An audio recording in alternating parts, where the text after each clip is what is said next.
Hello नमस्कार. कसे आहात सगळे? मस्त मजेत ना? तर चला आज आपण CTET आणि महा-TETसाठी वाढ व विकास या संकल्पनेवरती प्रिव्हियस इयर सर्व क्वेश्चन्स एकाच व्हिडिओमध्ये पाहणार आहोत. चला पटपट पाहूया. वाढ आणि विकास, ग्रोथ अँड डेव्हलपमेंट यातील मुख्य फरक कोणता? आणि पर्याय पहा, दोन्ही समान आहेत. वाढ ही गुणात्मक तर विकास हा परिमाणात्मक बदल आहे. वाढ ही परिमाणात्मक तर विकास हा गुणात्मक व परिमाणात्मक बदल आहे. पर्याय डी आहे, दोन्ही फक्त शारीरिक बदल आहेत. आणि या प्रश्नाचं बरोबर उत्तर आहे पर्याय क्रमांक सी. वाढ ही परिमाणात्मक तर विकास हा गुणात्मक व परिमाणात्मक बदल आहे. पुढचा प्रश्न पहा, विकासाची प्रक्रिया कशी असते? विकासाची प्रक्रिया कशी असते यासाठी पर्याय खंडित, सतत चालणारी, अचानक, अनियमित. बरोबर उत्तर आहे सतत चालणारी, पर्याय बी. विकास हा गर्भधारणेपासून मृत्यूपर्यंत चालणारा प्रवास आहे. हे कोणत्या तत्वाशी संबंधित आहे?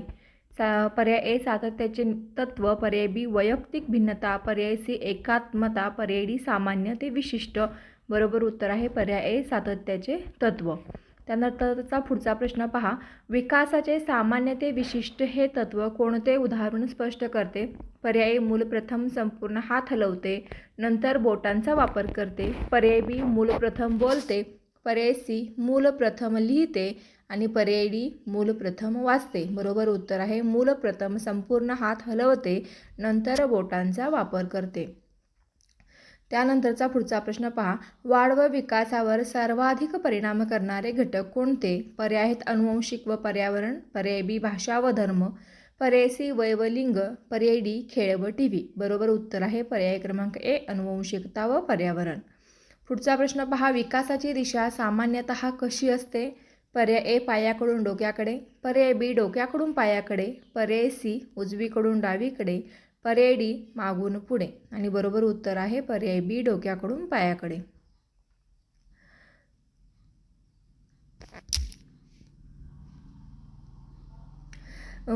सेफोलोकॉडल प्रिन्सिपल म्हणजे काय? केंद्रापासून बाहेर, डोक्याकडून पायाकडे विकास, पायाकडून डोक्याकडे विकास, बाहेरून केंद्राकडे विकास, तर डोक्याकडून पायाकडे विकास.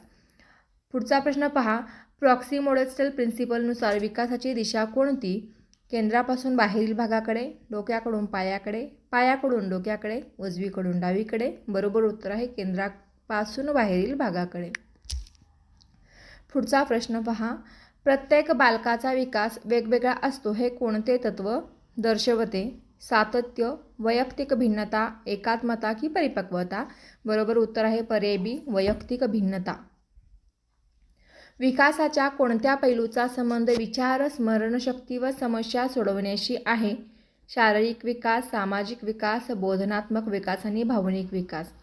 स्मरणशक्ती आणि समस्या सोडवण्याशी कोणता असणार आहे? बोधनात्मक विकास.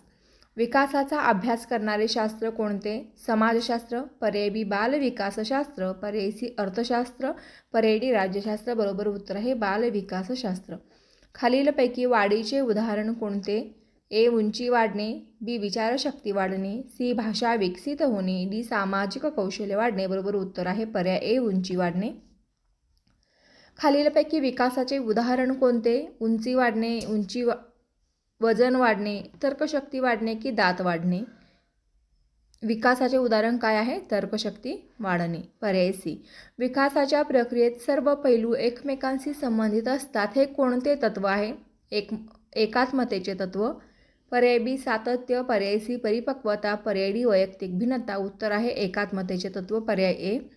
मुलांच्या विकासात शिक्षकाची भूमिका काय असावी? ए फक्त माहिती देणे, बी सर्व मुलांना समान समजणे, सी वैयक्तिक भिन्नता लक्षात घेऊन अध्यापन करणे आणि डी फक्त परीक्षा घेणे. उत्तर आहे पर्याय सी वैयक्तिक भिन्नता लक्षात घेऊन अध्यापन करणे.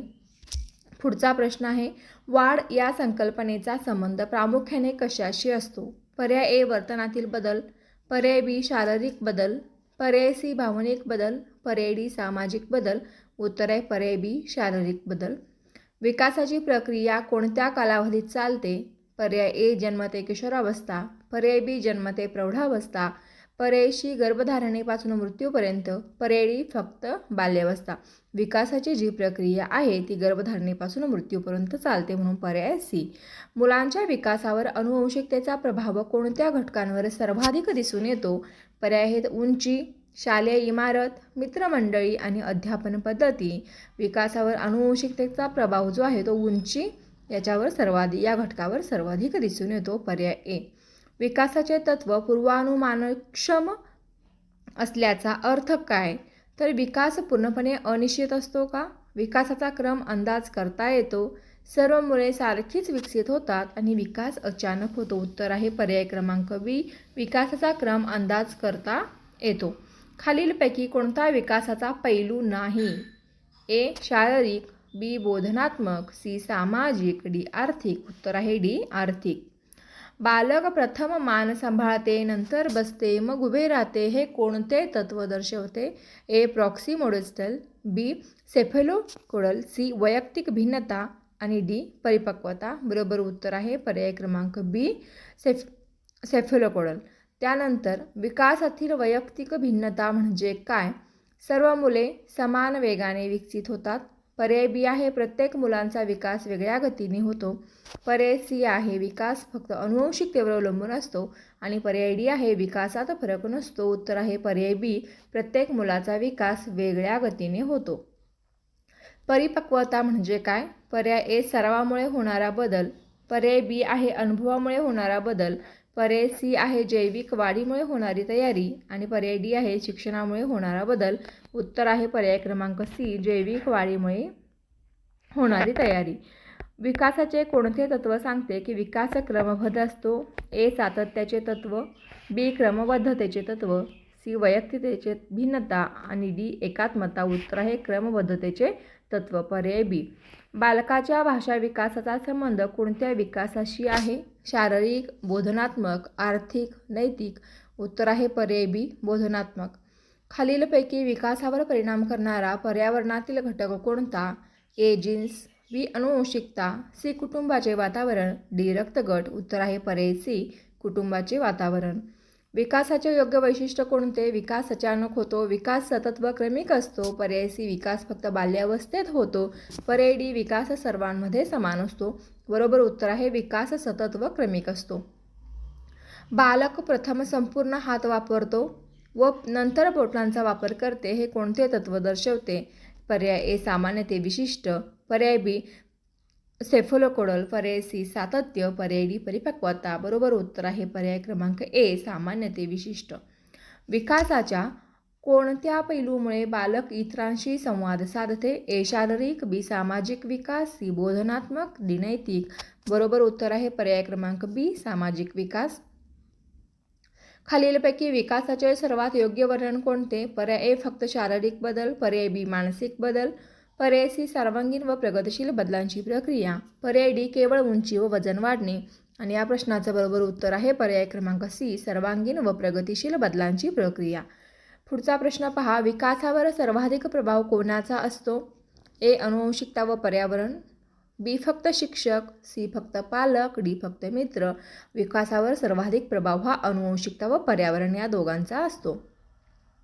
बालविकासाच्या अभ्यासात नेचर म्हणजे काय? ए. म्हणजे पर्यावरण, बी. म्हणजे अनुवंशिकता, सी. शिक्षण, डी. संस्कृती. बरोबर उत्तर आहे पर्याय क्रमांक बी. अनुवंशिकता.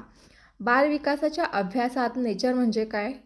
विकासाची प्रक्रिया कशामुळे प्रभावित होती? पर्याय ए. परिपक्वता, पर्याय बी. शिक्षण, पर्याय सी. अनुभव, पर्याय डी. वरील सर्व. विकासाची जी प्रक्रिया आहे ती परिपक्वता, शिक्षण आणि अनुभव या तिघांमुळेही प्रभावित होते. विकासाचे अंतिम उद्दिष्ट काय मानले जाते? पर्याय ए. सर्वांगीण व्यक्तिमत्व विकास, पर्याय बी. फक्त शैक्षणिक यश, पर्याय सी. फक्त शारीरिक वाढ. याचं बरोबर उत्तर आहे पर्याय सर्वांगीण व्यक्तिमत्व विकास. विकासाचे कोणते तत्व सांगते की विकास सतत चालणारी प्रक्रिया आहे? पर्याय ए. सातत्याचे तत्व, पर्याय बी. परिपक्वता, पर्याय सी. वैयक्तिक भिन्नता, पर्याय डी. सामान्य ते विशिष्ट. बरोबर उत्तर आहे पर्याय क्रमांक ए. सातत्याचे तत्व. बालकाच्या विकासात सर्वप्रथम कोणता विकास वेगाने होतो? पर्याय ए. सामाजिक, पर्याय बी. शारीरिक, पर्याय सी. नैतिक, पर्याय डी. व्यावसायिक. उत्तर आहे पर्याय क्रमांक बी. शारीरिक.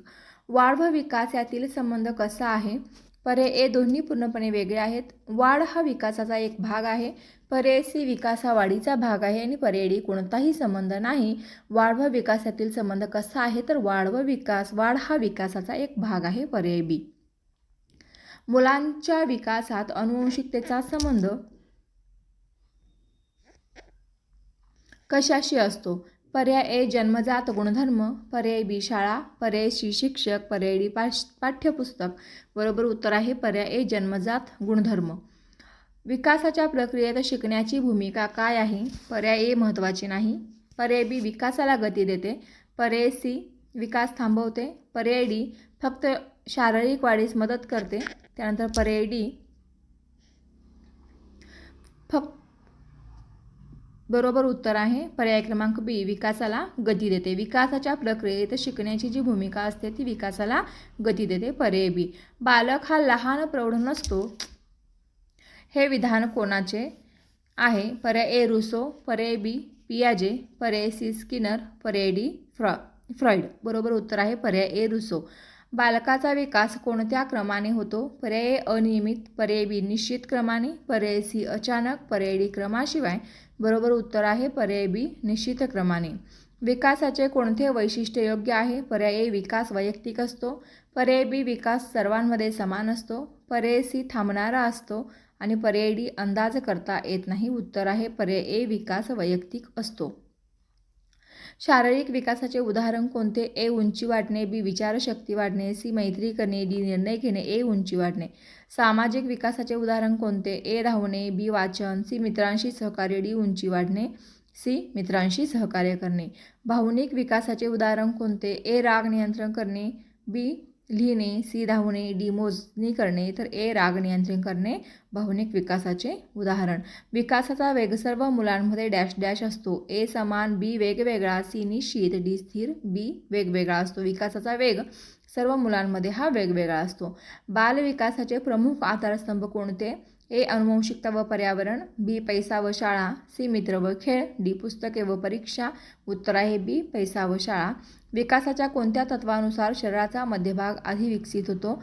सेफिलोकॉडल ए, बी प्रॉक्सिमोडिस्टल, सी सातत्य, डी परिपक्वता. बरोबर उत्तर आहे पर्याय बी प्रॉक्सिमोडिस्टल. बालक प्रथम बसते, नंतर उभे राहते, नंतर चालते हे कोणते तत्व दर्शवते? ए क्रमबद्ध विकास, बी वैयक्तिक भिन्नता, सी एकात्मता, डी परिपक्वता. बरोबर उत्तर आहे ए क्रमबद्ध विकास. विकासाची प्रक्रिया कशामुळे प्रभावित होते? ए परिपक्वता, बी अनुभव, सी शिक्षण, डी वरील सर्व. विकासाची प्रक्रिया ही परिपक्वता, अनुभव आणि शिक्षण या सर्वांमुळे प्रभावित होते. विकासाचे कोणते क्षेत्र विचारशक्तीशी संबंधित आहे? शारीरिक ए, बी सामाजिक, सी बोधनात्मक, डी भावनिक. विचारशक्तीशी बोधनात्मक. बालकाचा विकास समजण्यासाठी शिक्षकाने काय लक्षात घेतले पाहिजे? ए वैयक्तिक भिन्नता, बी फक्त गुण, सी फक्त वय, डी फक्त अभ्यासक्रम, ए वैयक्तिक भिन्नता. विकासाच्या प्रक्रियेत कोणता घटक सर्वाधिक महत्त्वाचा मानला जातो? ए परस्पर संबंध, बी पैसा, सी परीक्षा, डी नशीब. उत्तर आहे ए परस्पर संबंध. वाढ मोजता येते कारण ती डॅश डॅश असते. ए गुणात्मक, बी परिमाणात्मक, सी भावनिक, डी सामाजिक, बी परिमाणात्मक. वाढ ही परिमाणात्मक असते. विकासाचे मोजमाप मुख्यतः डॅश डॅशद्वारे केले जाते. वर्तनातील बदल, उंची, वजन, वय. वर्तनातील बदलाद्वारे विकासाचे मोजमाप केले जाते. बालकाच्या विकासात कुटुंबाचा प्रभाव कोणत्या घटकात येतो? ए अनुवंशिकता, बी पर्यावरण, सी परिपक्वता आणि डी बुद्धिमत्ता. उत्तर आहे पर्याय बी पर्यावरण. विकासाचे कोणते तत्व सांगते की सर्व विकास परस्पर संबंधित असतात? ए एकात्मतेचे तत्व, बी सातत्य, सी क्रमबद्धता, डी सामान्यते विशिष्ट, ए एकात्मतेचे तत्व. विकासाच्या अभ्यासासाठी सर्वात योग्य पद्धत कोणती? तर ए निरीक्षण, बी अंदाज, सी अफवा, डी कल्पना. निरीक्षण ही विकासाच्या अभ्यासासाठी सर्वात योग्य पद्धत आहे. बालकाच्या भाषा विकासावर सर्वाधिक प्रभाव कोणाचा पडतो? ए सामाजिक वातावरण, बी हवामान, सी रक्तगट, डी उंची. बरोबर उत्तर आहे ए सामाजिक वातावरण. विकास हा डॅश डॅश प्रक्रियेचा परिणाम असतो. ए परिपक्वता व शिक्षण, बी फक्त परिपक्वता, सी फक्त शिक्षण, डी फक्त अनुभव. बरोबर उत्तर आहे परिपक्वता व शिक्षण. बालकाचा विकास कोणत्या दिशेने होतो? ए सामान्य ते विशिष्ट, बी विशिष्ट ते सामान्य, सी खाली ते वर, डी बाहेर ते केंद्र. बरोबर उत्तर आहे पर्याय क्रमांक ए सामान्य ते विशिष्ट. विकासाच्या विकासाच्या प्रक्रियेत बालक सक्रिय असते की निष्क्रिय? ए निष्क्रिय, बी सक्रिय, सी दोन्ही नाही, डी निश्चित नाही. बरोबर उत्तर आहे बी सक्रिय. विकास हा संघटित प्रक्रिया आहे याचा अर्थ काय? सर्व पैलू परस्पर संबंधित असतात. बी विकास थांबतो, सी विकास समान असतो, डी विकास अचानक होतो. बरोबर उत्तर आहे सर्व पैलू परस्पर संबंधित असतात. विकासाचे योग्य वैशिष्ट्य कोणते? तो आयुष्यभर चालतो, तो फक्त बालपणात होतो, तो अचानक होतो, तो स्थिर असतो. उत्तर आहे पर्याय ए, तो आयुष्यभर चालतो. Thank you for watching. यानंतरचे प्रश्न आपण पुढच्या व्हिडिओत पाहूयात.